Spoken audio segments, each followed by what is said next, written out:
Hello friends, welcome back to my channel. बहुत सारे students का कमेंट आ रहा था कि क्या आपने डीएलएड का फॉर्म भरा है। तो हाँ, मैंने बिल्कुल डीएलएड का फॉर्म भरा है। और डीएलएड का फॉर्म भरने के पीछे जो रीज़न था वो ये था क्योंकि आप लोग देख रहे हैं कि जो डीएलएड और बीएड जो स्टूडेंट किए हैं उनके लिए कितनी सारी वैकेंसीज़ आ रही है। और अभी तक मेरे जैसे स्टूडेंट, मैं तो बेवकूफ़ी कहूँगी खुद को कि अभी तक मैंने डीएलएड या बीएड जैसा कोई भी कोर्स ग्रेजुएशन के बाद नहीं किया। और कितने सारे ही ऐसे स्टूडेंट हैं जो अभी तक टीचर वाले में जॉब ले चुके हैं। और उनका जो एक मकसद होता है, एक जो जॉब लेने का जो मकसद होता है वो पूरा हो चुका है। वो बात की बात है कि उसमें कितने कैंडिडेट उसके टीचर बनने के लिए मतलब कि लायक थे और कितने नहीं हैं, क्योंकि हम लोगों ने बहुत सारी चीज़ें न्यूज़ में देखी है। तो मैंने इसीलिए डीएलएड का फॉर्म भरा है क्योंकि मैं बीपीएससी की भी तैयारी करती हूँ। आप लोग को जो भी मुझे जानते हैं, मेरे चैनल के माध्यम से जुड़े हैं, तो मुझे ये बहुत अच्छा एक अपॉर्चुनिटी लगा। क्योंकि क्या होता है ना कि हम अब जो समय आ गया है, क्योंकि हम कितना भी मेहनत कर रहे हैं, ठीक है, लेकिन कभी कभी थोड़े थोड़े चीज़ों से जो होता है, थोड़े मार्क्स से या किसी रीज़न से रिज़ल्ट रुक जाता है। तो क्या होता है ना कि हम किसी एक चीज़ पे स्थायी नहीं रह सकते हैं, जिस कारण से अगर आसपास की कोई वैसे एग्ज़ाम है, चीज़ें हैं जो हमसे हो सकती है और उसमें एफ़र्ट आपको कम लग रहा है, तो बेशक आपको उस चीज़ पे एक बार ट्राई करना चाहिए। तो आप लोग जानते हैं, क्योंकि जब आयोग ने ये डिसीज़न लिया था कि टीचर वाला जो भी एग्ज़ाम है वो बीपीएससी लेगी, तो मैं इस चीज़ के लिए बहुत ज़्यादा ही खुश थी। सॉरी, बीच में मच्छर आ गया। आप जानते हैं कि अभी मच्छर कितना ज़्यादा है गर्मी को लेकर। ऊपर से बिहार में, जो मैं मुजफ्फरपुर से बिलोंग करती हूँ, तो इसको लोग मच्छरपुर भी कह के बुलाते हैं। तो मच्छर तो अभी हर जगह है क्योंकि गर्मी स्टार्ट हो रही है, जिस कारण से वो हर जगह डिस्टर्ब कर रहे हैं। ठीक है, तो इसको आप लोग इग्नोर करिएगा क्योंकि हम लोग घर में हैं और ये चीज़ें नॉर्मल है, ये चीज़ें होती रहती है, आसपास से आवाज़ आना, मच्छर या कुछ भी। ठीक है, इस चीज़ों को आप इग्नोर करेंगे। तो मैं क्या बोल रही थी कि मुझे इस चीज़ की बहुत खुशी हुई कि आयोग अब बीपीएससी का आयोग जो टीचर वाला एग्ज़ाम लेगा। और मुझे लगा कि जाहिर सी बात है, टीचिंग एक ऐसा सेक्टर है जिसमें ये क्या होता है ना कि हमारे देश का जो कहते हैं ना, उसके भविष्य का निर्माण करना होता है। किसी को भी शिक्षित करना, ये पहला एक बहुत बड़ी, एक तरीके से बोले तो पूजा की बात होती है। एक टीचर बनना, एक स्टूडेंट को शिक्षित करना, वो देश की भविष्य की बात होती है। ठीक है, किसी की ज़िंदगी का सवाल होता है। तो मैं इस चीज़ से खुश थी क्योंकि बिहार में जो हमारे साक्षरता दर देखे तो वो बहुत ही लो रेट है। ठीक है, पूरे भारत में देखें तो बिहार की साक्षरता दर सबसे कम है। तो उस हिसाब से मैं बहुत खुश थी कि अब जो टीचर आएंगे वो बीपीएससी आयोग के माध्यम से जो भी एग्ज़ाम होगा, क्योंकि आप लोग बीपीएससी का स्तर जानते हैं क्योंकि बहुत अच्छा है। और मैं इसलिए भी खुश थी कि पीटी मेंस इंटरव्यू दे के जो टीचर बनेंगे, तो सोचिए कितने अच्छे टीचर हमारे पास आएंगे, छठ के अच्छे शिक्षित टीचर आएंगे, तभी तो वो बच्चों को शिक्षित कर पाएंगे। लेकिन जब मैंने सुना कि सिर्फ पीटी के आधार पे चयन हो रहा है, तो मुझे बहुत हंसी भी आई, दुख भी हुआ कि हम लोग बीपीएससी का तैयारी करते हैं तो पीटी दो, मेंस दो, इंटरव्यू दो, 3 चरणों में आते हैं। उसमें से भी किसी एक चरण में आप मान लीजिए फर्स्ट चरण पास कर जाते हैं, उसका सेकंड में छट गए, सेकंड भी पास कर जाए, थर्ड में छट जाए, तो कितनी तकलीफ़ होती है। लेकिन मैंने सोचा कि इतना ईज़िली, इतना मतलब कि आसान तरीके से बीपीएससी टीचर का एग्ज़ाम ले रही है, तो फिर मैंने भी सोचा कि चलिए अच्छी बात है कि अगर हम लोग बीपीएससी का तैयारी करते हैं, बिहार दरोगा का, क्योंकि ये सब क्या है कि एक सिलेबस में ही ये सारी चीज़ें कवर हो जाती है। तो मैंने बीपीएससी के साथ साथ दरोगा का भी 1-2 बार एग्ज़ाम दिया। तो अभी कुछ ऐसा चीज़ चल रहा है कि सब में किसी न किसी मार्क्स से कुछ ना कुछ चीज़ें छूट जा रही है। तो मैंने इस बार प्रण लिया था कि डीएलएड का या बीएड का जब भी फॉर्म आएगा, मैं फॉर्म डालूँगी। और मैंने डीएलएड का फॉर्म अभी डाला है। ठीक है, जिसका 1 अप्रैल से 28 अप्रैल तक आप लोग जानते हैं कि एग्ज़ाम होगा। सॉरी।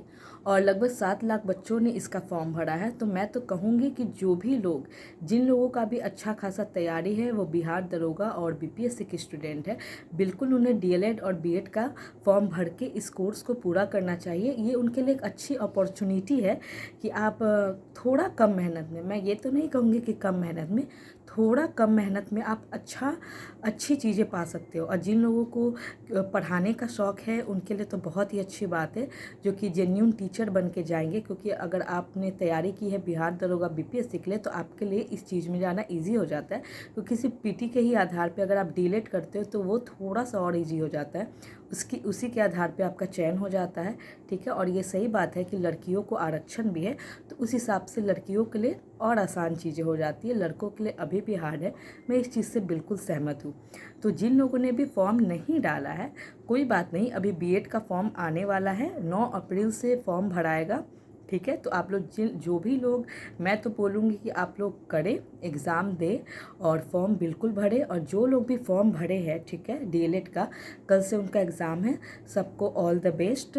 और जिन लोगों का भी एडमिट कार्ड नहीं आया है, जिसमें से मैं भी हूँ, मेरा भी एडमिट कार्ड शो नहीं कर रहा है, ठीक है, इनवैलिड बता रहा है, लेकिन मेरे मोबाइल पे अभी एक मैसेज आया है आयोग की तरफ से, वो मैसेज मैं आप लोगों को दिखा देना चाहती हूँ, ठीक है। वो मैसेज आप देख सकते हैं, ये मेरे दूसरे वाले मोबाइल पे, उसमें ऐसे करके दिया है कि प्रिय अभ्यर्थी, मेरा नाम लिखा है, और उसमें दिया है कि आपका एप्लीकेशन आईडी ये है, आप इसको संभाल के रखें, आगे की जो भी प्रक्रिया होगी उसमें ये आपको मतलब कि काम आएगा, आप इसे सुरक्षित रखें, ठीक है। तो किन किन लोगों के पास इस तरीके से आयोग की तरफ से मैसेज आया है वो मुझे कमेंट में बताएं। और जिन भी लोगों का एग्ज़ाम है डीएलएड का, वो भी मुझे कमेंट करें।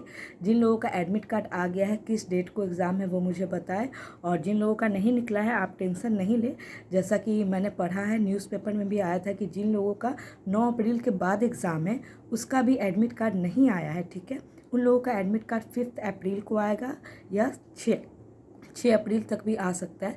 तो आप लोग इस चीज़ के लिए चिंतित ना हुए, अपनी तैयारी में लगे सॉरी, अपनी तैयारी में लगे रहें। तो मैं यही बात बताना चाह रही थी कि क्योंकि कुछ लोगों का कमेंट आ रहा था, तो जी हाँ, मैं इस चीज़ से बिल्कुल भी ये नहीं कि हाँ मैंने डीएलएड का फॉर्म भरा है।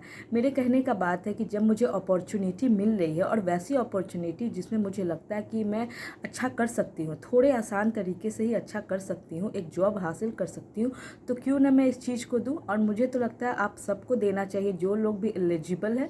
तो इसलिए मैंने आप लोगों को बता दिया है। जिन लोगों ने भी डीएलएड का फॉर्म नहीं भरा, अभी बीएड का फॉर्म आने वाला है, आप भर सकते हो।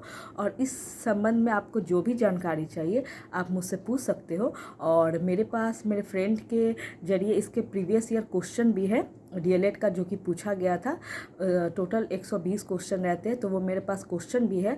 और अगर जिन लोगों का भी एग्ज़ाम लेट से होगा, अगर आप लोग एक बार कमेंट करेंगे, तो वो जितने भी जीएस के क्वेश्चन हैं, मैं वो आप सबको एक वीडियो बना के कुछ मिनट का दे दूँगी, ताकि आप उससे गो थ्रू हो लो। क्योंकि बिहार में ये नियम है कि जो भी प्रीवियस एग्ज़ाम होते हैं आने वाले समय में, उस एग्ज़ाम से क्वेश्चन 1-2 या कुछ क्वेश्चन मिला के रहते हैं। ये आप लोग सबको जानते हैं, जो भी बिहार में रहते हैं, एग्ज़ाम देते हैं, चाहे वो बिहार दरोगा हो, पुलिस हो, बीपीएससी हो, चाहे बीएड हो, डीएलएड हो, सब में 2-4 क्वेश्चन देखा हुआ पूछता ही है, या जो भी क्वेश्चन पूछा हुआ है उससे रिलेट करके थोड़ा बहुत फेर बदल करके चेंज करके क्वेश्चन पूछता ही है, ठीक है। तो जिन भी लोगों का कल से एग्ज़ाम है, उन सबको ऑल द बेस्ट मेरी तरफ से।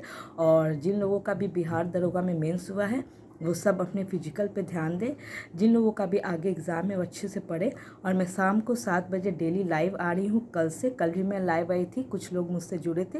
अगर आप लोग मुझसे जुड़ना चाहते हैं तो शाम को 7 बजे लाइव आए। और आज से मैं सोची हूँ कि क्वेश्चन आंसर सीरीज़ होंगे, जिसमें मैं इंपॉर्टेंट क्वेश्चन कराऊँगी। आप लोग को पता है कि एनसीईआरटी बेस्ड जो सार संग्रह है महेश बर्नवाल का, उससे मैं शुरुआत करूंगी। और स्पीडी करेंट अफेयर्स के लिए, क्योंकि बहुत सारे स्टूडेंट का ये होता है ना कि टॉपिक्स तो बहुत है, लेकिन उसमें से कौन कौन सी चीज़ें हैं जो इम्पॉर्टेंट है, तो वो मैं अपने एक्सपीरियंस के आधार पे आपको बताऊंगी। तो आप लोग जो भी लोग चाहते हैं, जो भी लोग न्यू है, जिनको पता नहीं है कि मैं किस तरीके से क्या करूँ, तो उन लोगों को उसमें बहुत हेल्प होगा। और उसमें आप मेरे से सवाल भी पूछ सकते हैं कि क्या है। मुझे जितना अपना खुद का एक्सपीरियंस है, जितना भी मैं जानती हूँ, बहुत ज़्यादा तो नहीं, क्योंकि फिर बहुत लोग कमेंट करेंगे कि आप खुद ज्ञानी बनने चले आए, क्योंकि लोग ऐसे हैं, वो ऐसे कमेंट करते हैं। तो जितना मुझे खुद से एक्सपीरियंस है वो मैं आपको बताऊंगी। तो आप लोग आए, उसमें क्वेश्चन करें मुझसे। और बाकी कोई भी आपका क्वेश्चन हो, कोई भी क्वेरीज हो, तो कमेंट के माध्यम से आप मुझसे पूछ सकते हैं। और बाकी लोगों को ऑल द बेस्ट।